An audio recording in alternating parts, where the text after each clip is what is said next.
Hey Doodlebugs, it's Miss Pedersen here to talk to you again about poetry. Now, so far we've learned about how to listen to poetry and visualize and use our senses to help our reader visualize. We've talked about elements to include in our poetry and personification. Today we're going to talk about two different types of poetry that we can write. One is called shape poems, and another name for it is concrete poetry or shape poems. And the second is called haiku. I know that a lot of you have heard of haiku. I know for some of you it's your favorite. So you're going to be experts. Now, the first book I'm going to share with you is called Splish Splash, and this book is full of shape poems. Shape poems are kind of like they sound. They are poems that take on a shape. Here's the first one I'm going to share with you. Now you'll notice the title is Popsicle, and the poem is in the shape of a popsicle. That's right. So listen carefully. It goes like this. Popsicle, popsicle, tickle tongue fun. Lixicle, stixicle, please don't run. Dripsicle, slipsicle, melt, melt, tricky. Stopsicle, plopsicle, hand all sticky. So the author used the words to make the shape of a popsicle. Here is another one. It's called sprinkler. So the words make the shape of the sprinkler. So across the bottom it says, cool, cool, cool, cool, cool.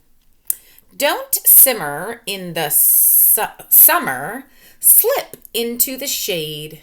Shimmy through the sprinkler, sipping lemonade.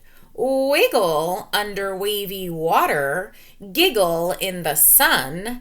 Summer is a special time for shady, weighty fun. That one's a little tricky because the words are not written, they're written vertical to make the shape of a sprinkler. Okay, last one I want to show you is an outline. So this is, the words are making the outline of what this poem is about. It is about a crocodile. It's called Crocodile Tears. And you see the words up here outside of his mouth. It goes like this. Oh, crocodile, poor crocodillo, cried so hard you soaked your pillow.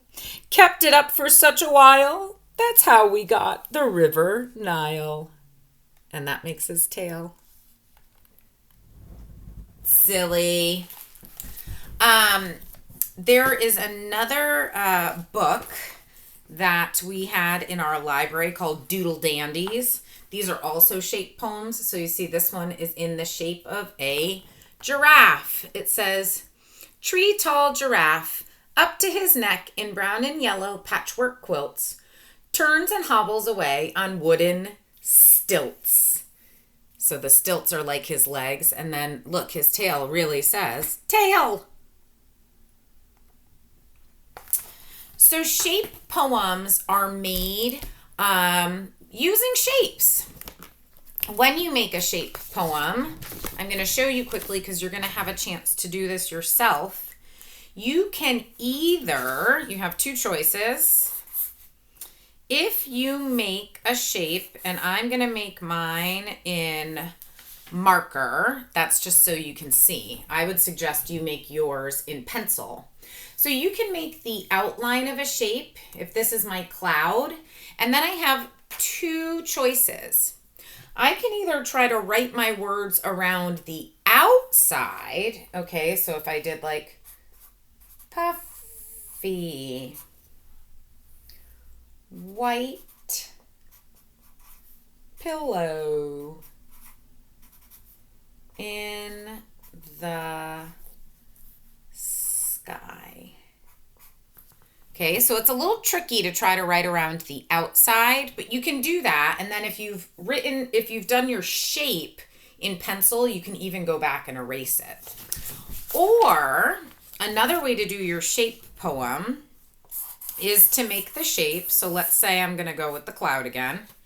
Here is my cloud shape.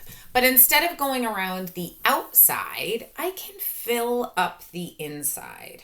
So white and puffy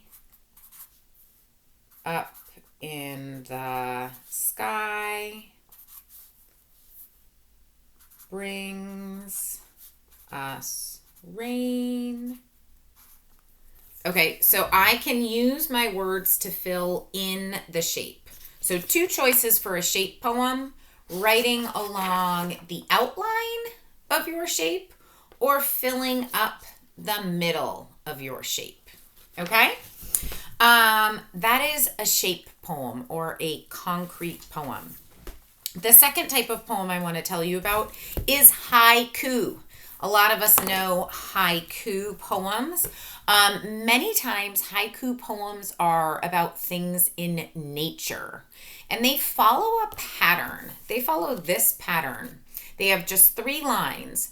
The first line has 5 syllables, the second line has 7 syllables, and the third line has 5 syllables again.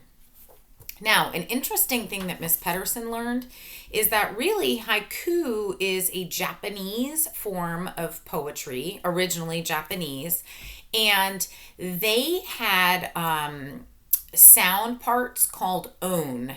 And now on and syllables, they don't really match. But in English, even though, so in Japanese, they did 5 on, 7 on, 5 on.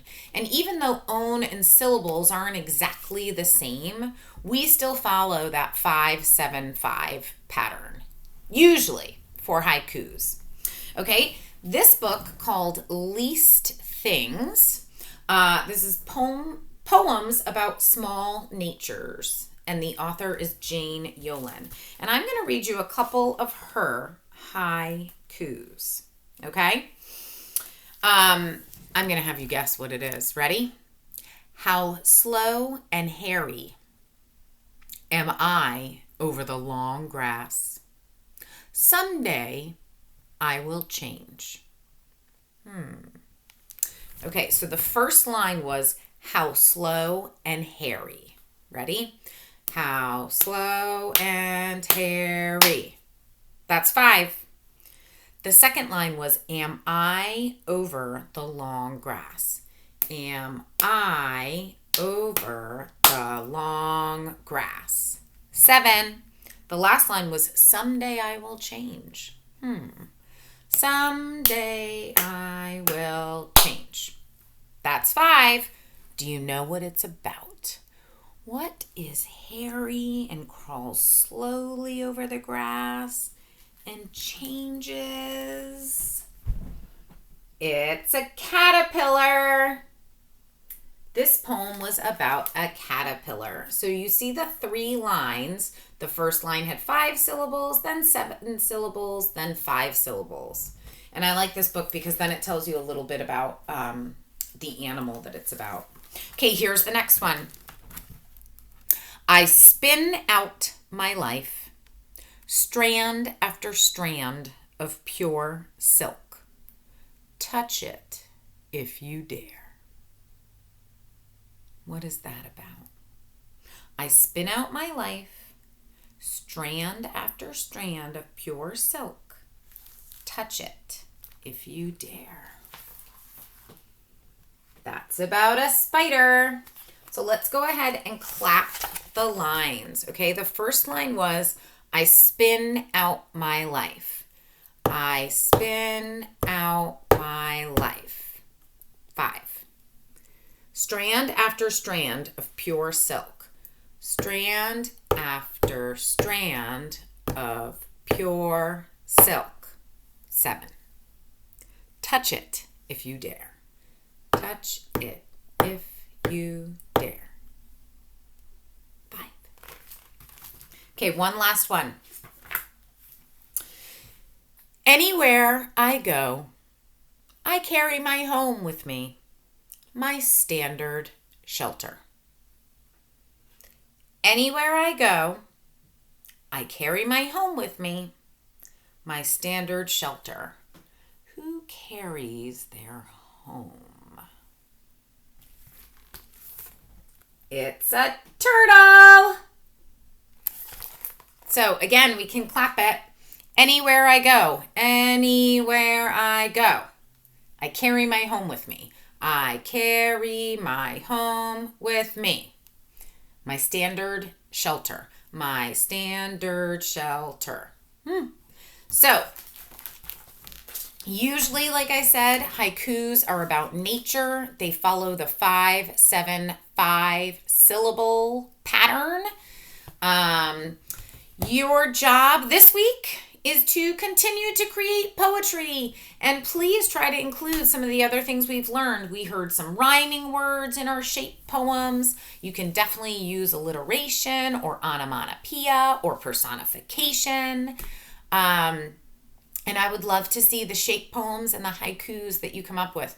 I have left you sheets on your learning map so that you will be able to see these different activities, and I will catch you on Seesaw. Thanks.